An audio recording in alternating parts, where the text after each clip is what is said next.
A terror like no other looms over Sydney Harbour. A terror with wings, an appetite for chaos, and an appetite for chips. The last time we were here at the Opera Bar, there was the seagulls were en masse and they were so aggressive, really aggressive. People were scared and certainly children were very scared. No customer was really safe. We interviewed restaurants around Sydney Harbour to hear what they had to say about those pesky seagulls. So we have these decorative little cages that we'll put on the table. So when the food comes, we just put it in the cage. So it doesn't deflect the seagulls, but at least they can't nosedive and take people's food out of their mouths. Oh, that's pretty cool. We also have some squirt guns with water. So when they come close, we can just kind of let them chew away, you know? Oh, nice. Just shoot at them. We then went to Opera Bar, where we spoke to manager Steve Davis. The closer they were to the water, the higher the risk there was of them being attacked. Particular menu items used to be very popular with them, so you would almost be warning people when they got chips or a certain type of pizza, say, be aware of the seagulls. So it was very much an intrusive part of our operation. We did not enjoy it. We asked Steve what remedies he had tried in the past to combat the seagulls.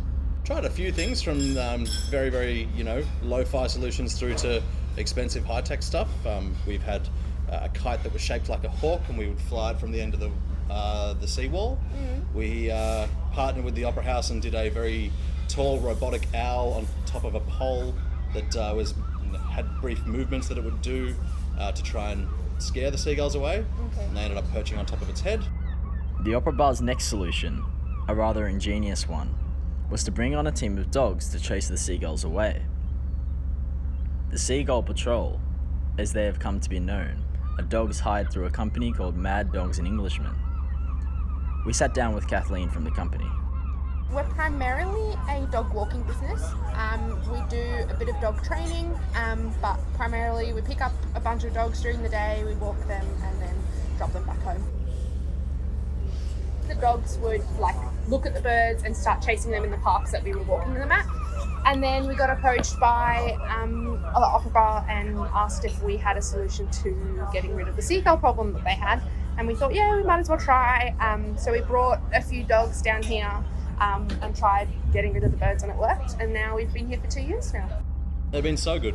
The amount of food that we gave away as a result of seagulls is probably reduced by 90%. So, huge reduction. We then spoke with Chris Lloyd, who volunteers to assist students at the University of Wollongong in studying seagull behaviour. He provided us with some surprisingly contrasting insights. So your initial observation is, dog scares off seagulls. Well, yes, of course it does. The dog's a predator. The bird's not an idiot. It's been around for a long time. Humans, its experience is not really a predator, pathetic really, but supply a lot of food. The gulls will learn the habit of the dog.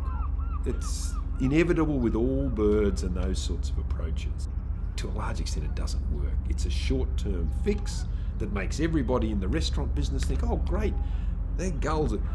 But how much is it going to cost to have dogs running around the Opera House every day, every minute to keep the gulls off? And after a while, the gulls will go, well, you've only got one dog, and it's up there now, so we'll stay here for a minute. We'll knock off this restaurant's chips while the dog's up that end. What would you say is a plausible solution to the seagull problem that these restaurants are encountering? I think we've got to also understand how tolerable the pest side of the behaviour is. I don't want a seagull shitting in my steak and chips. It really doesn't attract me as an idea. Gulls also may in fact learn that some behaviours don't endear themselves to restaurant diners or not. Maybe we've got to experiment with that a bit more.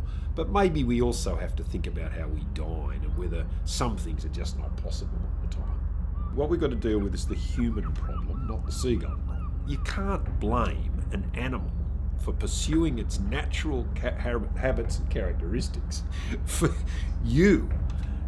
The problem is we've overpopulated ourselves with a few of these animals because we provide too much food, because our waste cycle is so wasteful.